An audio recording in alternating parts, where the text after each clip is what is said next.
जय हिंद दोस्तों। NCERT class 10th भैया हिंदी का मैं चैप्टर 4 लेकर के आया हूँ वर्णिका से, ठीक है, जिसके नाम है यहाँ पे आप देख सकते हैं नगर, जिसके लेखक है सुजाता।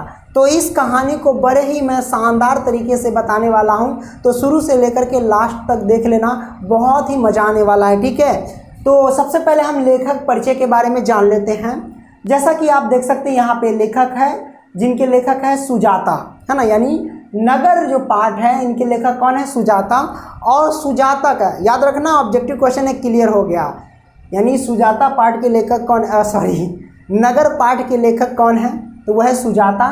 सुजाता का वास्तविक नाम क्या है, दूसरा ऑब्जेक्टिव, ठीक है। सुजाता का वास्तविक नाम क्या है, तो एस रंगराजन है। सुजाता का वास्तविक नाम क्या है, एस रंगराजन है।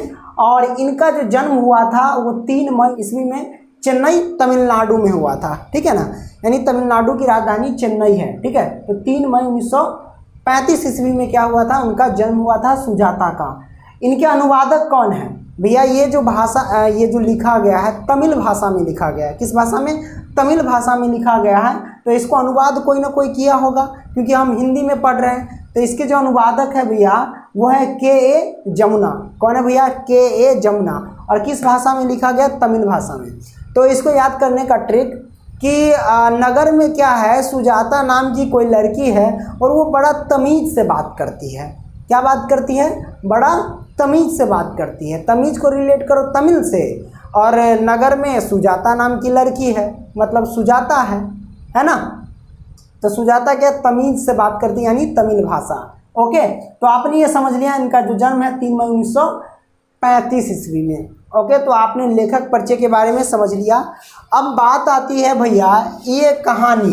देखिए इस कहानी में क्या है, एक माँ है और एक माँ की बच्ची है, और किसी कारणवश वो बीमार पड़ जाती है, और वो किस तरह हॉस्पिटल का चक्कर काटती है, फिर भी उसका इलाज नहीं हो पाता। इस बीच में क्या क्या दृश्य है, यानी क्या क्या परेशानियां उसको झेलना पड़ा है, वो सारा का सारा चीज़ मैं आपको बताने वाला हूँ। वही कहानी, यही अंत है ना।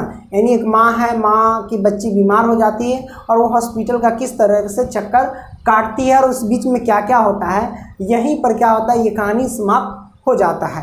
तो चलिए हम बताते हैं। देखिए इस कहानी में क्या है भैया, एक वल्ली अम्माल है जो कि एक महिला है, इनकी एक पुत्री है पप्पाती। क्या, पप्पाती है ना, पप्पाती याद रखना, ठीक है। तो ये जो किस गांव से हैं, तो ये मैं आपको बता दूं कि मुनानडिप्टिट से है, मुनानडिप्टिट। तो याद रखना कि भैया वल्ली अम्माल के गांव का नाम क्या है, तो आप याद रखना मुनानडिप्टिट, मुनानडिप्टिट। ओके, तो ये जो मुनानडिप्टिट गांव है, इस गांव में क्या है, बहुत सारे बच्चे मतलब टिटनेस बीमारी से बीमारी का सामना करना पड़ता था। ऐसे में भी बच्चे बहुत सारे खेल रहे थे, है ना। टिटनेस जो बीमारी था, ये जानते हुए भी फिर भी बच्चे लोग क्या थे, खेल रहे थे, है कि नहीं। तो ऐसे ही में क्या हुआ कि भैया पप्पाती को एक दिन बीमार पड़ गई है। पप्पाती क्या हुई, बीमार पड़ गई। तो इसकी माँ जो है वल्ली अम्माल क्या करती है, वो गांव के ही एक हॉस्पिटल में दिखाती है, जिसके नाम है प्राइमरी हेल्थ सेंटर। इसमें दिखाती है वल्ली अम्माल अपनी पुत्री को। तो ये तुरंत कहती है कि यहाँ इसका इलाज नहीं होगा, इसको बड़े हॉस्पिटल में ले जाओ, यानी शहर वाले हॉस्पिटल में। तो शहर वाले हॉस्पिटल में इसको ट्रांसफ़र कर देते हैं। तो वल्ली अम्माल क्या करती है, पप्पाती को अपना लेके जाती है बड़े हॉस्पिटल में। कहाँ के हॉस्पिटल में, तो मदुरै के हॉस्पिटल में, ठीक है। कहाँ के हॉस्पिटल में, मदुरै के हॉस्पिटल में, ठीक है। तो वहाँ हॉस्पिटल में लेके जाती है। तो फिर वहाँ पे क्या है कि पप्पाती को स्ट्रेचर पर लेटा करके वहाँ 6 डॉक्टर देख रहे होते हैं। कितने डॉक्टर, उसे 6 डॉक्टर, मतलब चारों तरफ से घेर करके, और 6 डॉक्टर देख रहे थे, है ना। देखने वक्त किस किस चीज़ का उपयोग हो रहा था, तो मैं आपको बता दूं, देख लो। पहला स्टेथोस्कोप का उपयोग हो रहा था, जो कि धड़कन की गति मापी जाती है, स्टेथोस्कोप को जो यहाँ पे टांग करके घूमते हैं, है ना। दूसरा ऑप्थलम स्कोप। कौन सा स्कोप, ऑप्थलम स्कोप, जिससे आँख की जांच होती है ना। तो ये 2 यंत्र से क्या किया जा रहा था, तो उसकी जांच की जा रही थी। तो इतना जांच करने के बाद इसमें से जो बड़ा डॉक्टर था, यानी 6 डॉक्टर में से जो बड़ा डॉक्टर था, वो क्या बोलता है, वो बोलता है भैया एक्यूट केस ऑफ मेनिंजाइटिस। तो ऑब्जेक्टिव क्वेश्चन भी आता है कि एक्यूट केस ऑफ मेनिंजाइटिस कौन बोलता है, तो ये बोलता है बड़ा डॉक्टर। ऑब्जेक्टिव क्लियर होते जा रहा है ना। एक्यूट केस ऑफ मेनिंजाइटिस कौन बोलता है, बड़ा डॉक्टर। और बोलने के बाद कहता है कि एडमिट करने के लिए, है ना, क्या करने के लिए, एडमिट करने के लिए। तो इन सभी डॉक्टर में से दो डॉक्टर का नाम निकल कर के आता है, पहला धनशेखर और दूसरा श्रीनिवास। बड़े डॉक्टर का नाम इसमें नहीं लिया गया है, यानी इस कहानी में नहीं बताया गया है, और बाकी जो वो 3 डॉक्टर उसका भी नाम नहीं बताया गया है। तो 2 डॉक्टर का नाम इसमें से निकल करके आता है। तो बड़ा डॉक्टर क्या कहता है कि इसको एडमिट करो, है ना, तो एडमिट करने के लिए बोल देता है और वहाँ से फिर वो बड़ा डॉक्टर निकल जाता है। तो धनशेखर क्या करता है, श्रीनिवास को कुछ बातें समझाते हैं, और समझाने के बाद श्रीनिवास को फिर क्या करता है, धनशेखर भी बड़े डॉक्टर के पीछे पीछे चला जाता है ना। आपको पता है कि जब एडमिट करते हैं तो एडमिट कराने से पहले क्या होता है, पुर्जा कटवाना होता है ना। तो पुर्जा कटाने वक्त क्या है, श्रीनिवास जो है वो बल्ली अमाल से क्या पूछताछ करते हैं, है ना। मतलब ऐसे ऐसे पूछते हैं कि भैया इतनी अनपढ़ थी कि कुछ जवाब ही नहीं दे पा रही थी, है ना। मतलब उससे पूछता था कुछ और, ये जवाब देती थी कुछ और। ये अनपढ़ थी, है ना, बेचारी कुछ समझ नहीं पा रही थी। अनपढ़ महिला को अगर शहर में भेज दोगे तो वो समझ नहीं पाती है कि यहाँ जाना है कि वहाँ जाना है। ये इतनी अनपढ़ थी कि इसको गिनती तक नहीं आती थी, है कि नहीं, क्या गिनती तक नहीं आती थी। तो ये श्रीनिवास अपना पुर्जा इसको काट दिया, बहुत सारे बात पूछ करके तो ये बताई, है ना। और ये तो शुरू में उल्टा पुल्टा जवाब दे रही थी, तो पूछ करके इसको पर्ची दी, है ना। और श्रीनिवास ने बोला कि आप ऊपर जाइए सीढ़ी से, है ना, और ऊपर जाने के बाद एक कुर्सी होगा, उस कुर्सी पे एक सज्जन बैठे होंगे, और उसके पास जाइएगा तो कुछ पूछताछ करेगी वेतन उतन के बारे में, है ना। तो स्ट्रेचर पर जो उसकी बच्ची लेटी हुई थी उसको लेटा करके वहीं पर, और वो फिर ऊपर चली गई। कहाँ चली गई, ऊपर चली गई। और वहाँ पे गया तो वो सज्जन बैठा हुआ नहीं था। तो तकरीबन आधा घंटा वहाँ पे वो इंतज़ार की। कौन, तो ये बल्ली अमाल वहाँ पे आधा घंटा लगभग इंतज़ार की। और वहाँ जाने के बाद क्या हुआ कि आधा घंटा इंतज़ार करने के बाद वो आया और बल्ली अमाल से पुर्जा जो होता है चीट वो छीन ली, है ना। ऐसे मतलब खींचा कि लगा कि छीन लिया हो। छीनने के बाद उससे बहुत सारे बात पूछी कि तुम्हारा वेतन कहाँ कितना है ना, कहाँ से आई हो। तो जब बल्ली अमाल से वो पूछा सज्जन कि तुम्हारा वेतन कितना है, तो वो बोली कि देखिए हम तो खेतों में काम करते हैं, धान वगैरह काटते हैं तो वेतन के रूप में धान मिलता है, राई काटते हैं तो वेतन के रूप में राई मिलता है। तो वो सज्जन बोला कि तुम्हारा वेतन हम 90 रुपया कर दें। तो ये डर गई कि अब 90 रुपया हमको देना पड़ जाएगा, यानी इलाज के लिए पैसा देना पड़ जाएगा। तो वो सज्जन बोला कि चिंता मत कीजिए माँ जी, आपको पैसा नहीं देना पड़ेगा, मैं यहाँ पे लिख देता हूँ वेतन आपका 90 रुपया।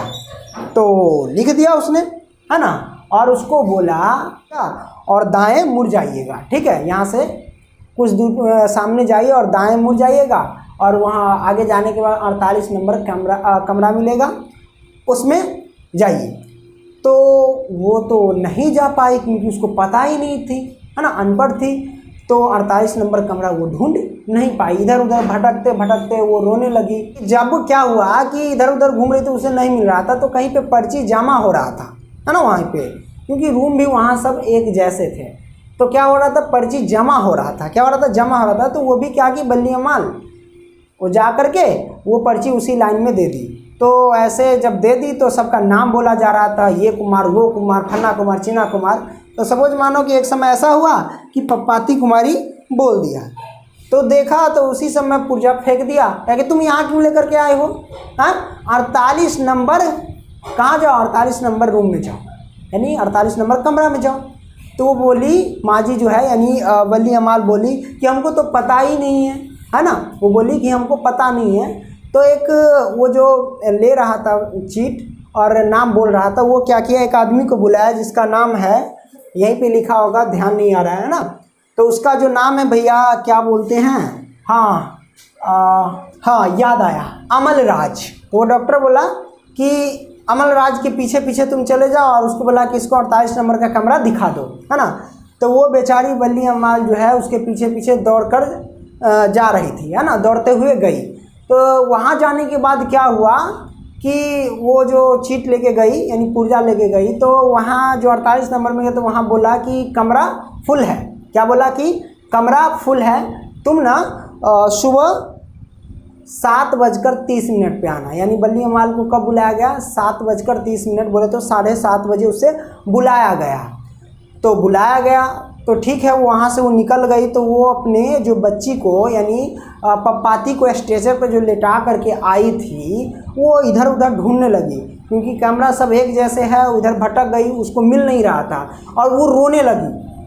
मतलब ऐसे रोने लगी, पप्पाती तुम कहाँ हो, मैं तुम्हें कहाँ ढूंढूं, ऐसा वो जोर जोर करके चिल्ला चिल्ला करके रोने लगी। तो एक बेचारा आया आदमी और वो बोला क्या क्यों रो रही हो, पूछने की जगह पे पूछा कि यहाँ मत रो, साइड में रो, यहाँ मत रो, साइड में जा करके रो। अब बताइए, ये नहीं पूछा कि क्यों रो रही हो, लेकिन कहा थोड़ा साइड में जाकर रो। अब बताइए, तो रोते रोते इधर उधर भटकते भटकते और उसे ध्यान आया कि धीरे धीरे ध्यान आया कि उसे मिल गया कि ये यहीं पे हम लेटाए थे स्ट्रेचर पर पप्पाती को, है ना।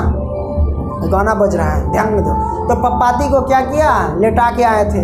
तो देखा कि वो सब बंद हो गया था, लंच का जो समय होता था बंद हो गया था। तो वहाँ के जो थे वर्कर सब यानी नर्स वगैरह जो भी कि अभी नहीं मिलेगा, हॉस्पिटल बंद हो गया है, अभी नहीं मिलेगा। तो वो रोने लगी कि दे दो, मेरी बच्ची है ना, दे दो, ऐसा वो चिल्लाने लगी, रोने लगी। तो फिर भी कहा कि नहीं मिलेगा, जब तक हॉस्पिटल नहीं खुलेगा तब तक। तो वहीं उसके पीछे एक और आदमी आया और वो भी अपना कि हमें पेशेंट से मिलना है, तो उसको भी नहीं मिलने दे रहा था। वो जेबी में से 100 रुपये निकाल करके उसे दे दिया, तो उसको मिलने दिया। तो किसी भी तरह बल्ली अम्माल भी क्या की, उसके पीछे पीछे चली गई और अपनी बच्ची को सीने से लगा लिया, है ना, और लगा करके वहाँ से निकल गई और वो घर जाने लगी और बोलने लगी कि तुम्हारा इलाज यहाँ नहीं होगा, समझ गई हो। और वो क्या की, घर के लिए रवाना हो गई रिक्शा में, है ना। तो इधर डॉक्टर, बड़ा जो डॉक्टर था वो आया और वो बोला कि मैंने सुबह में एक मेनिंजाइटिस का जो पेशेंट है वो हम भर्ती किए थे। मेनिंजाइटिस का पेशेंट जो है, क्योंकि ये जो पप्पाती था उसको मेनिंजाइटिस हो गया था, मैं भर्ती किए थे। ऐसा बोलने लगी कि कहाँ है वो, सब बोलने लगा कि नहीं आई, है ना, कहाँ है, उसको तो भर्ती नहीं किया। तो क्या मैंने बोला था, बड़े डॉक्टर जो है तो खूब उसको सबको डांटा कि मैंने बोला था, है ना, एडमिट करने के लिए, क्यों नहीं किया, है ना। तो उसी में से एक बोला कि हाँ हाँ मैंने देखा, उसकी माँ आई थी और उसको हम बोले कि सुबह 7 बजे क्या है कि सुबह 7:30 बजे आने के लिए, है ना। तो उसने बोला कि डॉक्टर, बड़े डॉक्टर बोले कि अरे सुबह 7:30 बजे तक वो मर जाएगी, है ना। उसने बोला कि वो मर जाएगी, तुम लोग क्यों नहीं एडमिट किए। तो वहाँ के जो थे एडमिट करने वाले वो कह रहे थे कि डॉक्टर साहब क्या है ना कि सीट तो खाली नहीं है, तो हम कैसे भर्ती करेंगे। तो बड़े डॉक्टर ने बोला कि कोई दिक्कत नहीं, अगर खाली नहीं था तो मेरा जो रूम है उसमें भर्ती कर देता, मेरा कंपार्टमेंट में या मेरे कमरे में, है ना, भर्ती कर देता। मतलब बड़े डॉक्टर बहुत अच्छा थे। और बीच का जो था ना ये सारा मतलब बहुत कमीना था, है ना। देखिए हॉस्पिटल का क्या हाल था, है ना। तो ये कहानी यहीं पे ख़त्म हो जाती है। और उधर जो माँ है अपना रोते हुए जाती है कि ओझा से दिखवाएंगे, उसे दिखाएंगे, माँ का चढ़ावा चढ़ाएंगे, अगर मेरी बच्ची ठीक हो जाएगी। तो ऐसा ऐसा जाते हुए क्या हुआ, यहीं पे ये कहानी ख़त्म हो जाती है। अब ऑब्जेक्टिव क्वेश्चन क्लियर कर लो कि भैया नगर जो पाठ है इनके लेखक कौन है, सुजाता। इनके वास्तविक नाम क्या है, यानी रियल नाम क्या है, तो एस रंगराजन है। इनकी जन्म कब हुई थी, 3 मई 1900, है ना, चेन्नई तमिलनाडु में, ठीक है। इनके अनुवादक कौन है, तो के जमुना है, ओके, इस बात को ध्यान रखना। उसके बाद बल्ली अम्माल, ऑब्जेक्टिव क्लियर, बल्ली अम्माल के बच्ची का नाम क्या है, पुत्री का नाम क्या है, पप्पाती है ना। और बल्ली अम्माल के गांव का नाम क्या है, तो मुनान डिप्टिट है। क्या है, कौन सा गांव है, मुनान डिप्टिट है ना। और उसके बाद याद रखना, इसमें मैं बता रहा हूँ कि देखो हाँ एक चीज़ और, गुस्सा आया। गुस्सा किसको आया, क्योंकि ये जो है ना विधवा है, बल्ली अम्माल जो है ये विधवा औरत है। और जब हॉस्पिटल में इधर उधर चक्कर काट रही थी, कुछ सूझ नहीं आ रहा था, तो इनको क्या आया था, पति पर गुस्सा आया था तो अगर क्वेश्चन पूछे कि बल्ली अम्माल को किस पर गुस्सा आया था, तो उसको गुस्सा आया था मृत पति पर, यानी उसकी जो पति मर गई थी उस मृत पति पर गुस्सा आया था बल्ली अम्माल को, क्योंकि वो बेचारी विधवा थी, है कि नहीं। और उसके बाद वेतन उसका कितना रखा गया था, तो 90 रुपया रख दिया गया था बल्ली अम्माल का वेतन हॉस्पिटल में, है ना। एक्यूट केस ऑफ मेनिंजाइटिस किसने बोला, एक्यूट केस ऑफ मेनिंजाइटिस किसने बोला, तो वो बोला था भैया बड़े डॉक्टर ने। किसने बोला था, बड़े डॉक्टर ने। ओके ठीक है। और उसके बाद यानी मदुरै के हॉस्पिटल में, यानी बड़े हॉस्पिटल में एडमिट करने के लिए कौन बोला था, तो प्राइमरी हेल्थ सेंटर के जो डॉक्टर थे वो बोले थे, है ना। समझ में आ रही है ना, ये ऑब्जेक्टिव क्लियर हो रहा है। बन के आता है मोस्ट इंपॉर्टेंट कि पप्पाती को कौन सा बीमारी था, तो मेनिंजाइटिस था। ठीक है, आपने समझ लिया। आई होप कि ये कहानी आप समझ गए होंगे। वीडियो पसंद आया तो लाइक करना एंड दोस्तों को भी शेयर करना। धन्यवाद दोस्तों।